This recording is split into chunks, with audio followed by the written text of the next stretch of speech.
Hello, everyone. This is Nathan Bridges from Nathan's Nuggets, and chatting with Del Rodgers, former Utah running back Packers, and played for the 49ers. Thank you for joining me today. You're welcome, Nathan. That's my Super Bowl ring right there, baby. Oh, that's That's it. really cool. That's it right there, baby. That's it. That's I'm glad awesome. you had the Now, show, Nathan. One of my best buddies, Anthony Tony, who mhm. grew up with. We work out together. He told me about you, and I said, "Yeah, man, get me on there. Get me on there with Nathan's. Was it Thank, Nathan's Nuggets? mhm. That's That's yeah. So get me on there with Nathan. thank All you. right, brother. That's an awesome ring, and I'm a 49er fan, so that's cool to see. There you go. There you go. Who's your favorite 49er player, Nathan? Right now, I'd say Jimmy Garoppolo. Dude, it's Dale Rodgers. Are you kidding me? I thought you meant on the team right now. Okay. Let me rephrase it. Nathan, who's your favorite former 49er? Del Rodgers. That's what I'm talking about, dog. I'll start with the first Who do you question. like currently on the roster? Currently, Jimmy Garoppolo. Why? Why you like Jimmy G? I don't know. I just like him. I think he can keep the 49ers on the right path. Yeah, I think he was the best thing for him. I should say the best thing. He wanted the best things for him. You know, when you make a perfect puzzle, there's 100 pieces. He's one of the main pieces in that puzzle. You can Hmm. never say he's the puzzle, but he's one of the pieces to the puzzle. No question about that. You can help him get back to the winning ways. Right. They will. I'll start with the first question. How old are you when you started playing football? How old? Man, I think the question should be how young was I? I think I was 8 years old, Nathan. How I got started was my dad owned a upholstery shop, and we covered couches, chairs, cars, boats, whatever it was, and we all worked down in there for my father. And it was tough, man. You know, during the summer, we'd be down there at 8 o'clock in the morning. We wouldn't get off till late at night. And a guy by the name, shoot, can't remember his name. He came in. He was a car. He worked for a car dealership, and he came in and just drawing a blank right now. He came in and he saw us. He saw my dad's kids, and he said, "Hey, your boys look pretty, thick. You got to get them out for football." We didn't know anything about sports. Even though I was 8 years old, we were working. So my dad said, "Well, yeah. How much do they have to weigh? I don't want my kids getting hurt." And they said, "You got to weigh. He can't weigh more than 130 pounds. You had to weigh at least like 110 or something like that." So we were just on the line bubble of being light, not light enough to play. So when we heard we should start drinking water, I remember for a whole week we drank water just to try to put weight on. And then we went and tried out for the Steinbach Tigers, and that was my first playing football. You know, when I grew up, I didn't. Nowadays, kids want to be in the NFL or Major League Baseball or be in the NBA as soon as they're born. The Hmm. parents are feeding them basketballs and baseballs and tennis balls and racket balls and golf balls because they want their kid to go up there and make all that money. But when I grew up, it wasn't like that. Sports wasn't an out for us. It wasn't an out for us. It was we were working, and sports was to get out of working. So that's how I started football. I was 8 years old. So it's because of Steinbach Tigers. Say so what? it's because a guy came into the car dealership and said he Yeah, looked. yeah. He wasn't a car dealership. He came to my dad's upholstery shop, and he was a car dealer. He Oh, was a car salesman, and he saw us, and that's when it started the first domino. He just saw some kids that looked like athletes, and that started the domino. that's cool. Seidel, his name was Craig Seidel.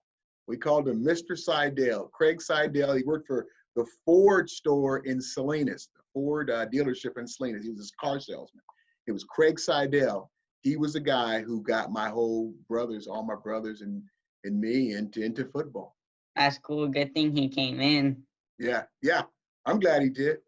Did you play any other sports? I love baseball. My first love was baseball. Played baseball.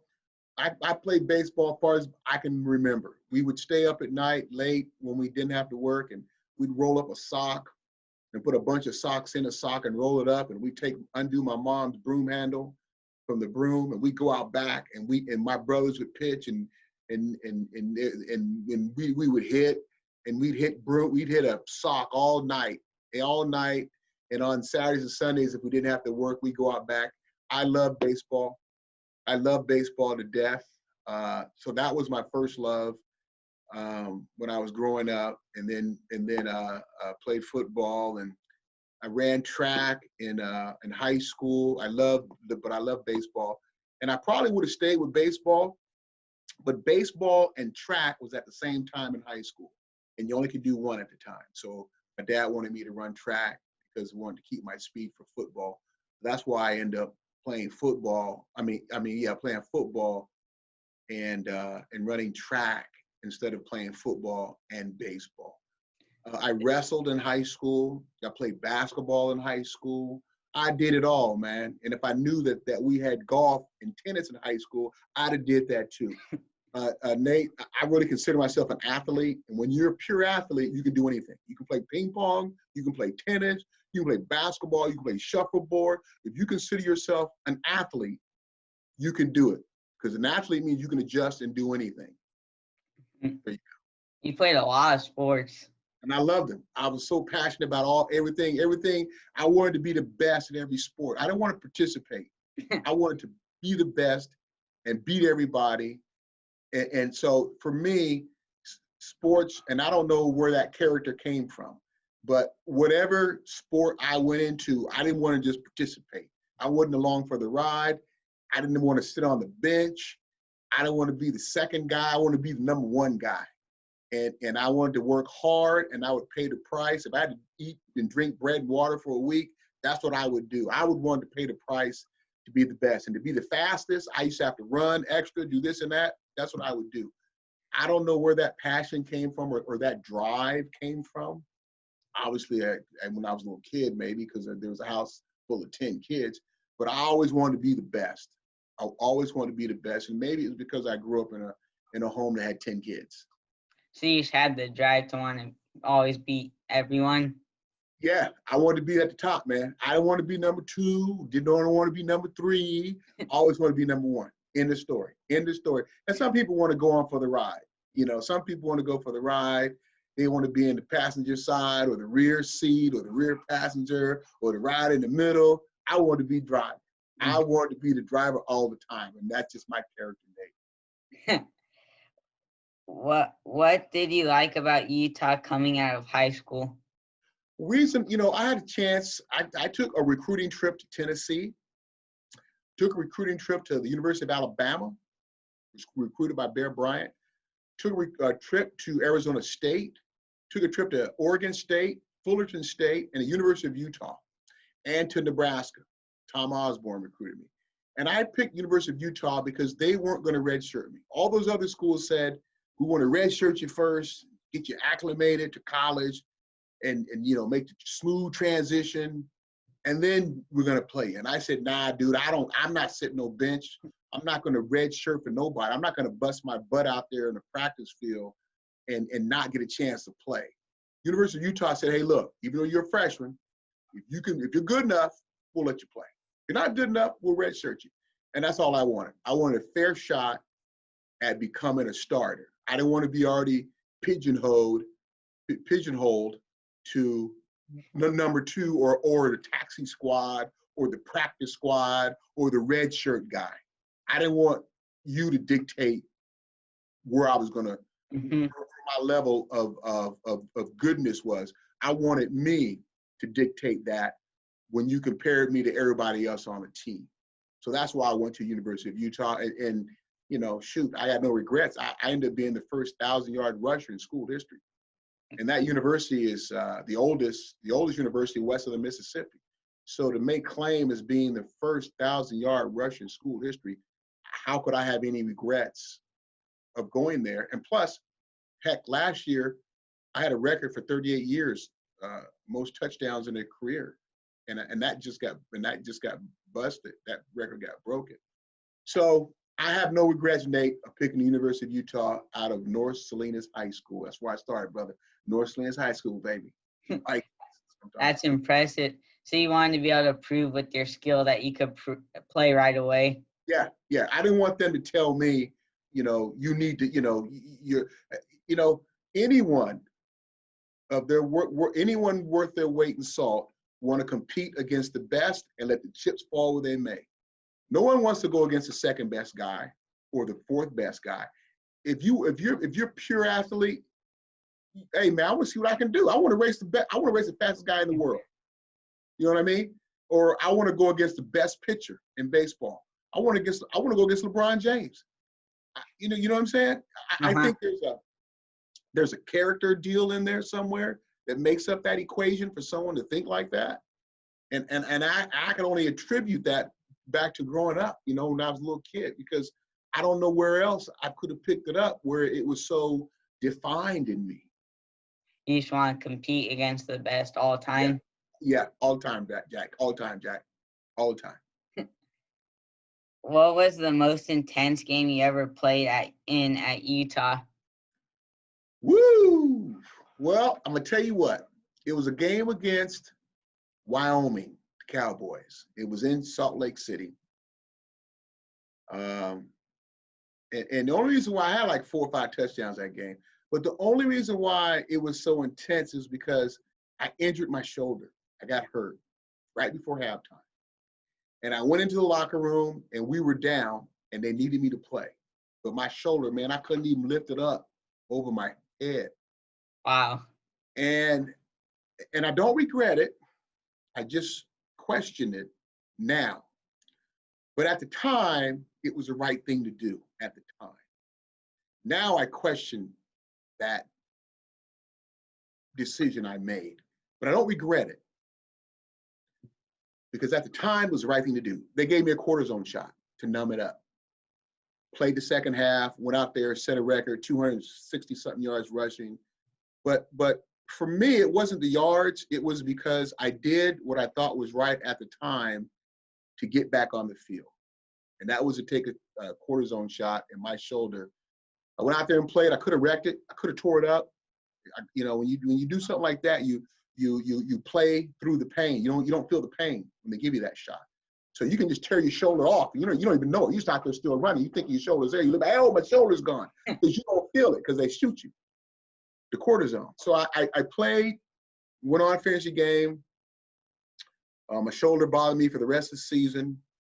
Next season I was fine, but I just remember that was intense for me, not because I had so many yards, but it was intense because I got hurt and I came back and played, but I had to take the needle to do it. And I didn't regret it. I don't regret it, but now because at the time it was the right thing to do, but now I question my judgment back then. But back then it was the right thing to do. So you did what you needed to do to go Yeah, back. it was the right thing to do. It was the right thing to do at that time. Now you look back at it now, and you can always make the right decision on something that happened 10 years ago or 5 years ago or yesterday. You know what I mean? You can go, oh, I maybe shouldn't have ate my dad's last cookie. You can look back at it and say, maybe that was the wrong thing to do. But, as long as you don't regret it, and I don't in that instance, I don't regret it. I just think that at the time, it was the right thing to do because anyone got injured, if you want to continue to play, you took the shot. And that's what we did back then. Now they don't do that, Mm-hmm. But back then, that's what we did. That's what we did, Nate. You battled through it. What was your favorite college moment? My favorite college moment. Dang, Nate, you're making me dig back in my brain. I've got all these dang concussions. I can't remember that far back. Let's see, I went to college in 78, 79, 80, and 81. The most memorable moment in my college career. Wow. Most memorable moment. And the reason why I'm taking some time, Nate, is I wanted to give you an honest answer. I just want to just give you some old stupid answer. I'm really digging into the deepness, into the dungeon. I'm trying to pull out something. My most memorable college moment. Okay, I want to say My most memorable college moment off the field was graduating in consumer studies from the University of Utah. And I'll get to on the field in a second. But it was real important for me um, to graduate coming from a family of 10 and being the first one to go to college. And I took on the ownership of being the leader in my family to say that I'm the first guy to go to college. So I wanted to graduate to show my other siblings that they could do it too. So I think when I got my degree in family consumer studies, by the way, I wanted to be the next Ralph Nader. I'm a big consumer advocate guy. And that's the reason why I took family and consumer studies. I wanted to work for the Division of Consumer Protection. That's what I wanted to do. I wanted to help people. But graduating, getting that degree was probably the biggest moment off the football field. On the football field, for me, wow, it's probably a bowl game that I played as a senior, not at University of Utah. I played in the East-West Shrine game. I played in the Senior Bowl, and I played in the Blue-Gray Bowl. Those are senior bowl games that you're invited to, all-stars or all-Americans out of college. And I played at the East-West Shrine game, and we won that game. And I played running back. And after the game, I was being interviewed by KSBW, and they asked me something about North High, or do I ever think about my high school? Because I had been gone for 4 years. And I said, yeah. And I was actually wearing a high school T-shirt underneath that had North Salinas High School. But during the interview, I lifted it up. So that was my memorable moment. And I know you wanted me to tell you about the times I had 5 touchdowns at Northwestern, or the time I took the first play of the game, 85 yards against BYU in my last college game. But to me, on the field was more just just remembering my high school, honoring my high school is probably the biggest moment in my college career. On the football field was showing honor to my high school in North Salinas. So And off the field was graduating, getting that degree. For to be able to be the first person to graduate, yeah, and then to honor your high school. Yeah. So those are 2 important things. And I'm going to sound egotistical here, but I've had numerous touchdowns. So 1 touchdown. As long as we won the game, that's what was important. Mm-hmm. So those moments, I had great runs, but none of those stick out. Sticking out is honoring my high school and graduating. When I look back at my college years, and I did meet my wife in college. She was an All-American swimmer. So I met her in college. I've had great experiences in college, but I say this, Nate, it was just a stepping stone in my life. I never like to revert back to college being my life, just like high school wasn't my life, and being in television doesn't define me. What defines is I can take a step on each one of those pebbles to wherever am I going, or those stones, those stepping stones to wherever am I going in life, from high school to from Pop Warner football with the Simek Tigers, to high school for North Salinas, to college, the first 1,000-yard rusher, to the NFL to get a Super Bowl ring. None of those things are my life, defines my whole life. They're just part of my life. They make up the puzzle of Del Rodgers. Mm-hmm. And I know a lot, I shouldn't say a lot, but there's some people who only define their life by where they were successful in their life's journey. I think you just got to keep moving, and that helps you progress. If you don't live on your laurels, live in the past, I think it helps you grow. If you can put that success behind you, keep going for some more success. Put that success behind you, keep going for some more success. And I think when it's said and done, and you're 6 feet under, you may have had a successful life. I think if you revert and just stick to that one error in your life where you were successful, I think that's what you stay there. I think that's your only success you have, because you stayed there and kept living it over and over and over. You got to move on. You got to move on, Jack. There you go, right there. So to keep having success, just moving towards more. Yeah, yeah. Find more success. No, never live on your laurels. It's a cliche, you know. Never live on your laurels. Never live on what you've done in the past. You got to move forward. Mm-hmm. Got to move forward. What was it like leaving Utah as the first 1,000-yard rusher in school history? You know, when I left, it was, you know, having that achievement. When I did that, I did it on the first play of the game against BYU. I needed something like I needed 60, 70 yards, and BYU been talking smack all whole week up. You know, you ain't gonna get your 1,000 yards. You know, you'll get it, but you ain't gonna get it against us. And it was the last game of the year, regular season. And first play of the game, bam, I busted an 80-yarder, 86-yarder against BYU. When we did it in Provo on their turf, and we ended up losing the game. But I had 3 touchdowns that day, and I caught an extra point. I caught a 2-point play. But what you asked me? I got caught up in that thing. Oh, what it was like being a first 1,000-yard rusher. Mm-hmm. Great honor, man. Nate, it was a great honor.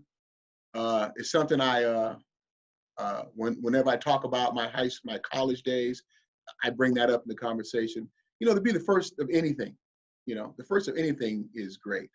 But for that university to be the oldest west of the Mississippi, to be the first 1,000-yard rusher was great. I had some other records there. One, like I said, it was just broke last year. It lasted for 38 years. There's a record there.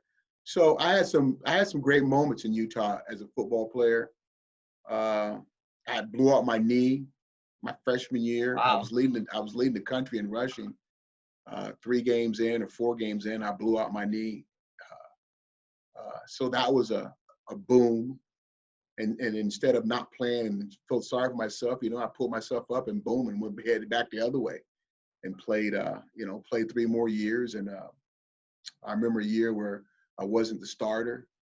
I didn't stick my head in a bucket and complain about it. I just kept my mouth shut and battled back, and boom, I ended up being the starter. I got it back. So it was a great career. Being the first 1,000-yard rusher in school history, they can never take that from me. Even if someone went for 1,020 yards or 1,100 yards or 1,200 yards, that's a whole different deal. I got the first 1,000. So Mm-hmm. It's something that is special in my bag of accomplishments that I keep underneath my pillow. So you broke it in the rivalry game? Yeah, against BYU. Jim McMahon was the quarterback on that team. And in fact, the guy who I juked, his name is Kyle Winningham. He's now the head coach at the University of Utah. Oh, I remember. He was a linebacker at BYU that we smoked. And then the defensive back that I had to outrun once I juked out Kyle Winningham is Tom Homo, who's now the athletic director at BYU, who I went on to play football with for the San Francisco 49ers. Me and Tom Homo were on the same team. But Tom Homo was on the field. He's now the athletic director at BYU. And Kyle Winningham, who was the linebacker on that one play where I got 1,000 yards to cap 1,000 yards, he's now the head coach at the University of Utah. So, you know, there's a lot of undertows in that one run, and there's a lot of interconnections and intertwines in that 1,000 yards that I did at the University of Utah. They both went on to do stuff like at Utah and BYU. Yeah.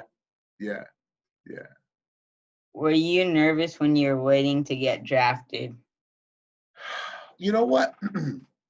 I expected to get drafted because I did everything I needed to do to get drafted. I wasn't hoping, I wasn't worried, because I knew beforehand what I needed to do to get drafted. So I did everything I needed to do. I was ranked the 6th running back in the draft, number 6. And I believe I was the 5th or 6th draft running back picked. Marcus Allen went ahead of me. Gerald Riggs went ahead of me. Darren Nelson went ahead of me. Butch Woolfolk went ahead of me. And then that was me. I was drafted in the 3rd round with the 71st pick. I wasn't nervous that day, Nate. I remember where I was. I was in a friend's house, and It was weird because he had cable at the time. You know, a lot of people didn't have ESPN, and Bill Walsh had came to the University of Utah and scouted me. And the day of the draft, the phone rang. I'm like, okay, I'm getting drafted. So I answer the phone, and it's one of my buddies. Like, hey, what's going on? I said, man, hang the phone up. I'm waiting for the draft. So the phone rings again, and I'm like, man, quit playing on the phone. And I hang up. Well, the phone rings right back again, and I answer it, and it's James Lofton. He says that you just hung up on Bart Starr. We're trying to get a hold of you because we just drafted you. I go, oh, I'm sorry. So they put Bart Starr on the phone, and I'm, apologizing and everything. And that's when they told me, hey, we're going to make you, we're going to make you our number 2 pick, and we want you to come out and meet the press tomorrow. So I hung up the phone, and then on TV, the Pete Rozelle was the commissioner. He goes, and with the 71st pick in the 3rd round, the Green Bay Packers select running back Del Rodgers, Utah. That's my Pete Rozelle imitation. Anyway, Del Rodgers, running back, Utah. And that's when, and I already knew because they call you to tell you before you get drafted. Before they announce your name, you already know. So the guys already know. They're on the phone talking to the team.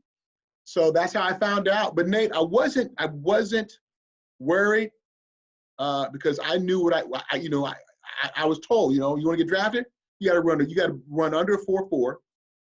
You got to be healthy. You got to be able to, you got to be able to jump. You got to do this. You can't be in trouble.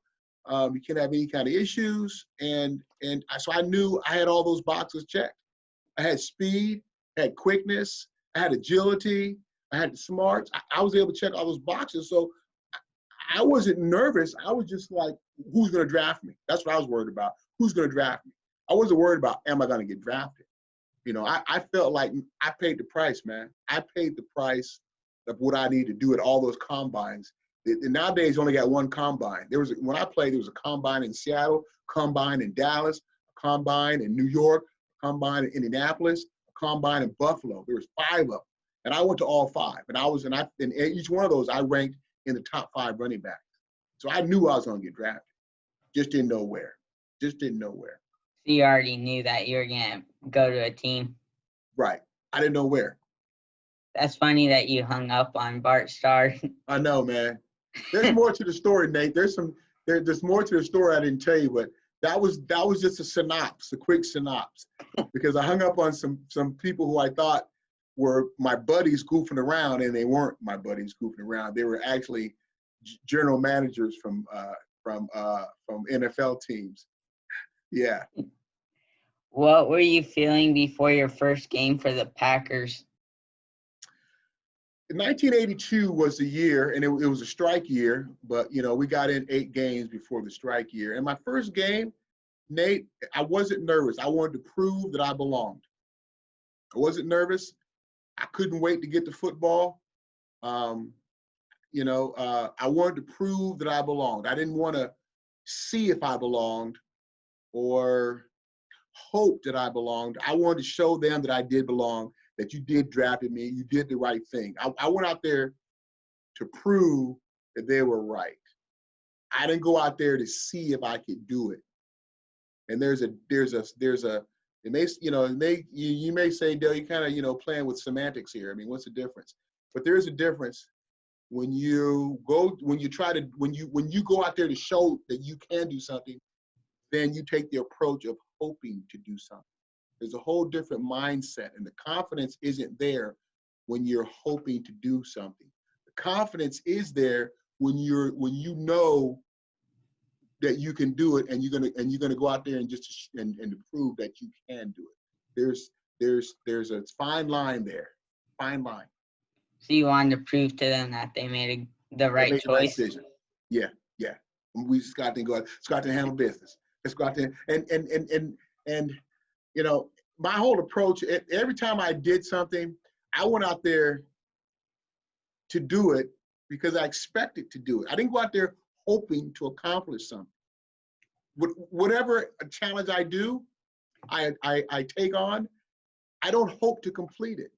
I know I'm going to complete it, and I expect to complete it because I paid the price.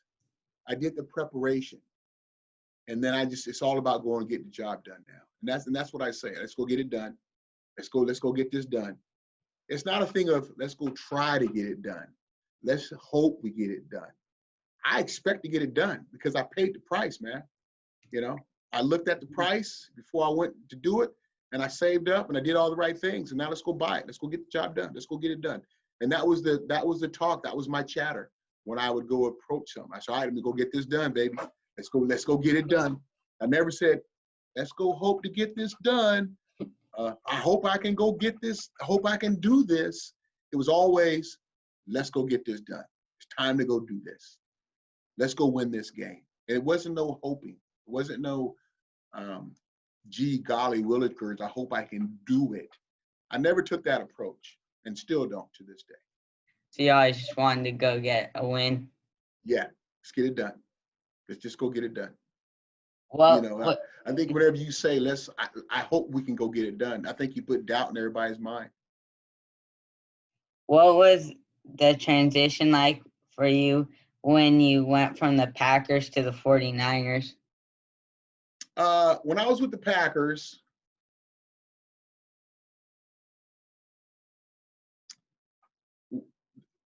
that's a very fair question, Nate. The biggest difference was when I went to San Francisco, the players around me expected to win, and the players around me, wow, that's a very good question, man. Because I don't want to put down or say anything negative or derogative about my days in Green Bay, because those are some of my best friends in Green Bay, and we went to battle together, and they're still my brothers. They're still my brothers to this day. So I don't want to say anything bad about my time in Green Bay. And we went to the playoffs my first year. It was tough for us to win. We'd go 8-8, and we'd be happy to go 8-8, man. It'd be tough. It was tough. But when I went to San Francisco, man, the atmosphere was totally different. You expected to win every game. And if you didn't, it was because we didn't do the right thing. It was always on us. It was never the coach's issue. It was always on us. They gave us a game plan. We believed in the great game plan. So to try to answer your question, to try to close the circle on your question, what was the transition like? It was just an attitude adjustment. I had to make the attitude adjustment, and it was a positive. I came from a positive background, a positive area with Green Bay, but when I went to San Francisco, it was the atmosphere was different, expectations were different.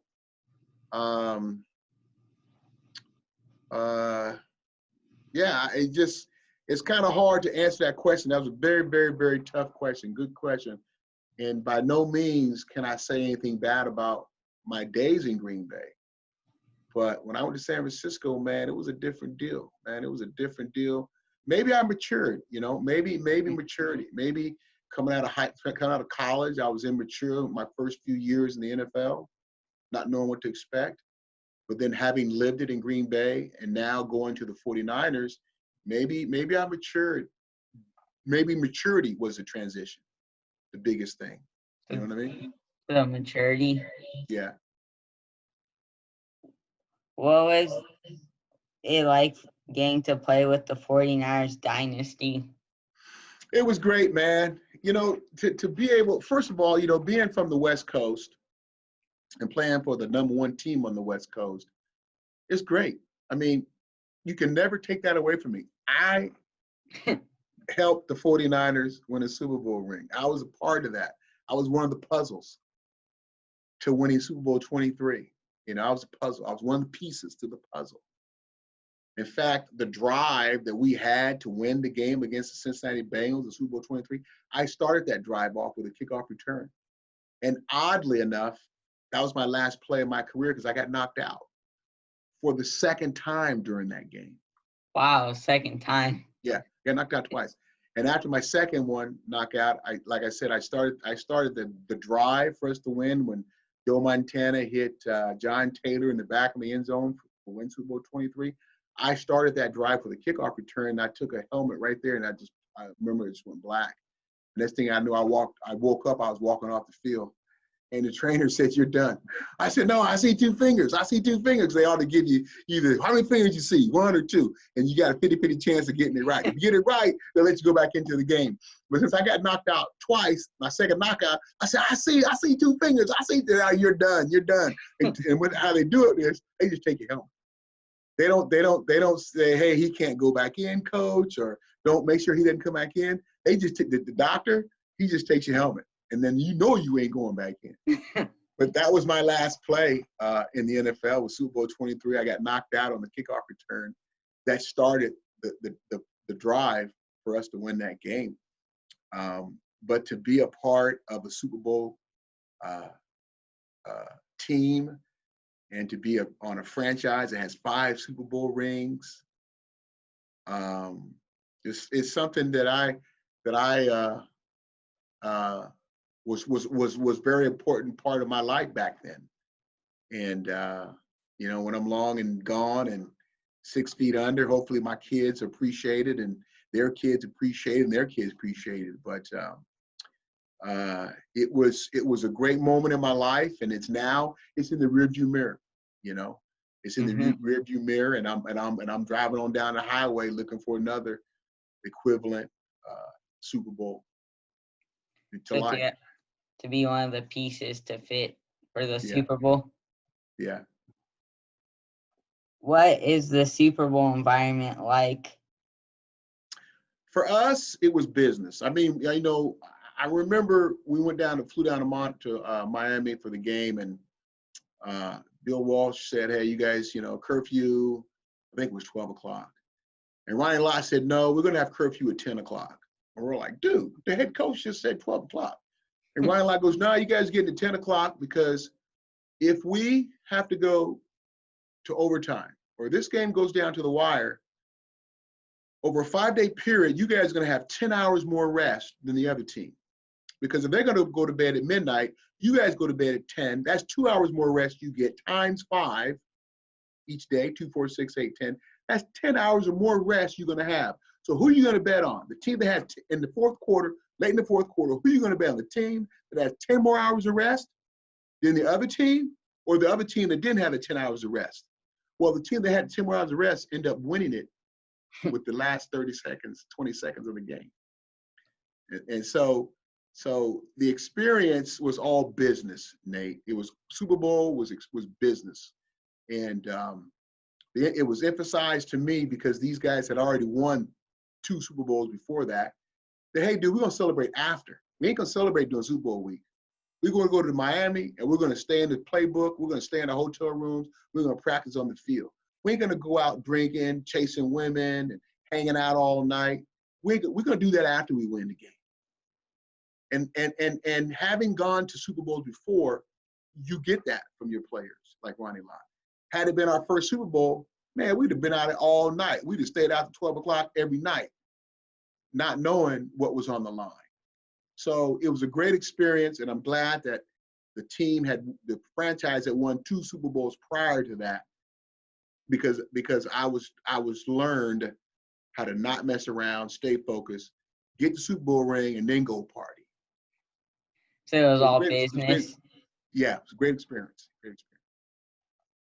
What were you feeling when you were playing in the Super Bowl? I didn't feel anything, man. It was all about winning until I got knocked out them 2 times. I was focused. Couldn't tell you who was in the stands and the fans. It was a tunnel vision, man. I had tunnel vision. I didn't see anything. I didn't see any fans. I didn't smell any hot dogs on the sideline. I had tunnel vision. It was all about winning, man. It was all about football. It was all about football. I wasn't looking around, trying to wave, the showboat. My vision was right there. I didn't see anything but football for that whole week we were there. So you're focused on winning and playing football? Yeah. How have you liked working on TV? I love it, man. It's a challenge every day. I get nervous every day because it's live. I get nervous every day. And I told myself whenever I don't get nervous, then I'm going to do something else in life. Because I love the excitement. I love the anxiety. I love the blood pumping. I love to hear you get ready to go live. You get ready to go on. All right, you're live. And maybe I'm reliving the emotions of playing football. But there's something about being in TV where you're live, man. You can't mess up. You can't mess up. And if you do mess up, you could act like you didn't mess up. You could act like that was part of the deal because you got to be perfect. And I love the challenge of television. I love telling someone's story. That's my biggest thing. I like interviewing someone and putting a story together. I'm not a big fan of people going out and being the story. You know, I see a lot of reporters and anchors go out there and be the story. They jump out the plane, they drive the sports car, they try to be the story. Well, you're there to cover someone doing it. So, you know, put your effort into covering them. So there's a lot of challenges in TV, and so far they're exciting for me, they're fun for me, and I'm going to keep doing it until I go, you know what, it ain't exciting anymore. I don't get nervous. It's not fun. I'm just going through the motion. I'm just going through the motion. I'm just blah, blah, blah, blah. When I start feeling that, then I'm done. So you like the excitement of going live? Yeah, I love it. I love it. I get pumped up. I get nervous. All right. Thank you. Those are all the questions I have. Thank you for doing the interview with me today. You got it. Nate's Nuggets, baby. I was on Nate's Nuggets, y'all. All right, Nate, I got to get to work, man. Okay. Thank you.